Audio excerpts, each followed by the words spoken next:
Hey everyone, Mr. Newman here, and today we're going to learn about multiplying polynomials.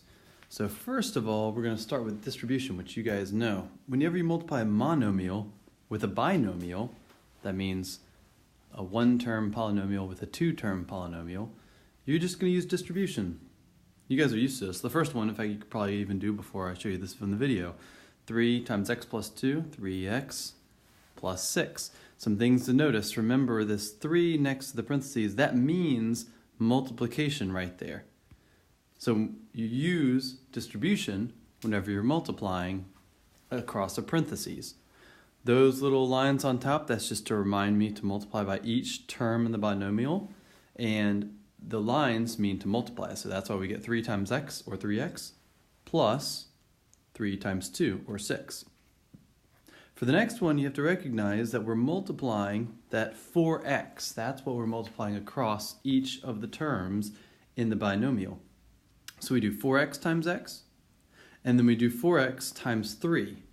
Now I think of it as 4x times negative 3, but you could also just think of it as 4x times 3 and have a minus in between the two terms. So we have 4x times x minus 4x times 3.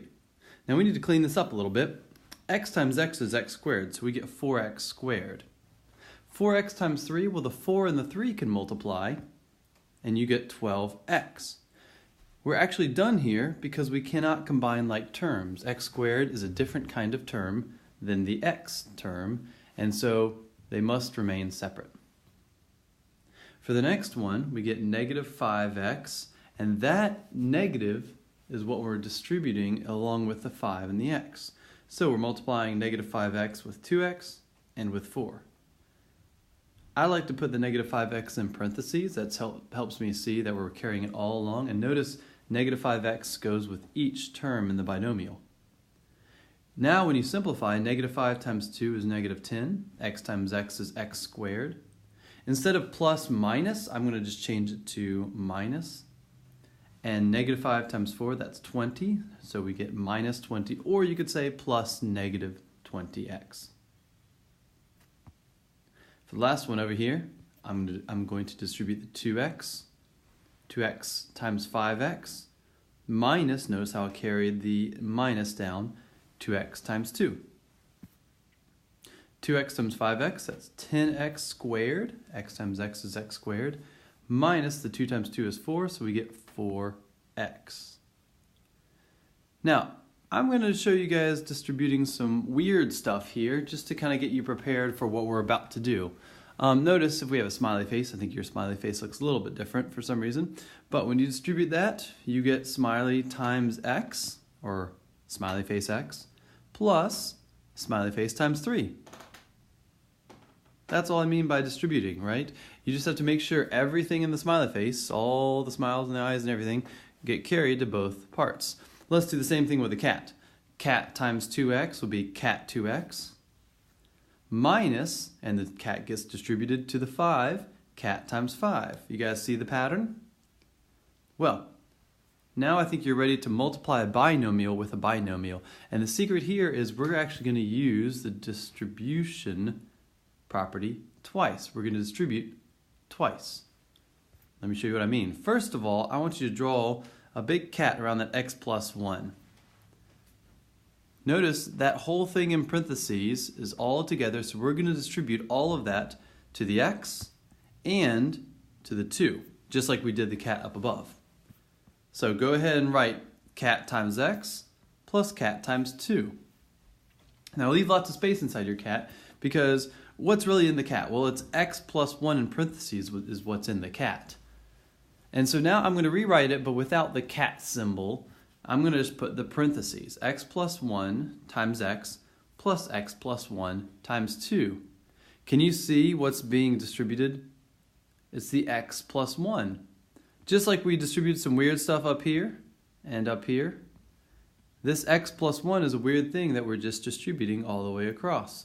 So that thing in parentheses needs to remain exactly the same and gets put with the x and gets put with the 2. They're both multiplied. Now I say distribute twice because we're actually going to distribute back across the x plus 1 times x. This is just multiplication right here again. So we can distribute the x to the x and the x to the 1. In other words, we get x squared plus x times 1 is x. On the right side, we also distribute here, so we get 2 times x and 2 times 1. In other words, we get 2x plus 2. This is the second step of distributing. We distribute those back across, and they're only going backwards because we happen to have the monomial on the right on each of the terms. We could have the monomial on the left, and then they would distribute across, but either way you write it is just fine. Now, here, we still need to combine like terms. So, do you see the x and the 2x? Those two add together, and we get 3x in the middle. So, x squared plus 3x plus 2, and we're done. Not too bad, right? Let's try this again, but this time I won't draw the cats, and I'll show you what it looks like just with the parentheses. The cats were just there to help you see what's going on. So see the x plus 5, that in parentheses? I'm going to distribute all of that x plus 5 with the x, and I'm going to distribute all of it with the 3. Ready? So we get x plus 5 times x plus x plus 5 times 3. Notice how the x plus 5 gets distributed twice, or gets distributed across each the x and the 3. The distribution twice now we're going to distribute back across, so we have the x times x, which is x squared, and the x times 5, which is just 5x. And on the right side we do 3 times x, or 3x, and 3 times 5, or 15. Now we can add the middle term, so 5x plus 3x, and we get x squared plus 8x plus 15. And we're done. Let's do a few more practices a few more examples before I let you try some practices. So, the trick with the next one, you see the squared there. That squared, you have to remember what does squared mean. Squared just means multiply whatever is being squared with itself. So let's actually write that out so we don't make any mistakes. Squared here means x plus 3 times x plus 3. So let's distribute. The x plus 3 gets multiplied by the x, and the x plus 3 gets multiplied by the 3. Now let's distribute back. The x gets multiplied by the x, and the x gets multiplied by the 3. That gives us x squared plus 3x. And here the 3 gets multiplied by the x, and the 3 gets multiplied by the 3, which gives us 3x plus 9. Our last step is to multiply those middle two terms, add those middle two terms and combine like terms. We get x squared plus 6x plus 9. Notice that you can't just distribute exponents. So we can't say, oh, x squared and 3 squared. That will not work because you would be forgetting that middle 6x term. All right, let's do this last one here. We have a negative. I just want to make sure we know how to do that. X minus 3 gets multiplied by the x, and x minus 3 gets multiplied by the 8. So we have x minus 3 times x, and x minus 3 times 8. Let's distribute that back across. So x times x is x squared minus 3x. And let's distribute the 8 back across. 8x minus 3 times 8 is 24. Now I just need to combine like terms, but notice I'm combining negative 3x and 8x, or in other words, minus 3x and 8x. Those are going to add together to be 5x in the middle, so careful that you carry your negatives along with the coefficients. And we get 8x squared plus 5x minus 24. Down here is more practice, and we'll probably get to that in class. Thank you very much for watching.